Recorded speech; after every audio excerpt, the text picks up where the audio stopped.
ఈ కుడి కన్ను అదిరితే, ఎడమ కన్ను అదిరితే కొన్ని జరుగుతుంటాయి. అది హ్మ్. మీరు నమ్ముతారా? ఇన్ని పాజిటివ్ ఆరాస్ చెక్ చేస్తున్నారు కాబట్టి. అంటే నమ్ముతామండి. డెఫినెట్‌లీ. ఇక్కడ ఎలా ఉంటుంది అంటే నార్మల్‌గా నరాల వీక్‌నెస్ వల్ల అదరడం వేరు. కంటిన్యూగా. కంటిన్యూగా. కొంతమందికి అదురుతానే ఉంటది. అంటే వాళ్ళకి కొంచెం ఇష్యూస్ ఉంటాయి లోపల. కొంచెం హెల్త్ ఇష్యూస్ అలా.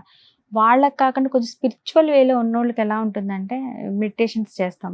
ఫర్ ఎగ్జాంపుల్ నన్నే తీసుకోండి. నాకు కుడి కన్ను అదిరితే కొంచెం యాంటీగానే ఉంటుంది. తెలుస్తుందది. అక్కడ ఏదో ఒక ఇష్యూ అయిన తర్వాత అది క్లియర్ అవుతుంది.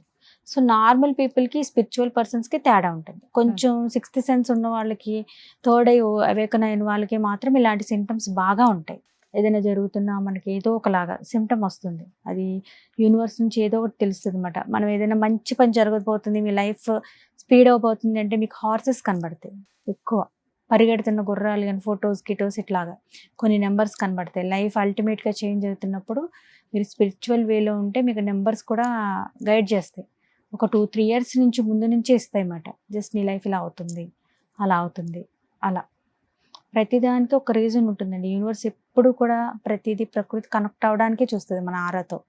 ఈ ఆరాని ఎప్పుడైతే మనం పాజిటివ్‌గా ఉంచుకుంటామో, పాజిటివ్ థాట్స్‌లో ఉంచుతామో, ఇవన్నీ చేసినప్పుడు మీరు ఇంకా బాగా నేచర్‌కి దగ్గరవుతారు. ఇంకా పాజిటివ్‌గా వెళ్తారు. దానికి వెళ్ళడానికి సహాయం చేస్తుంది.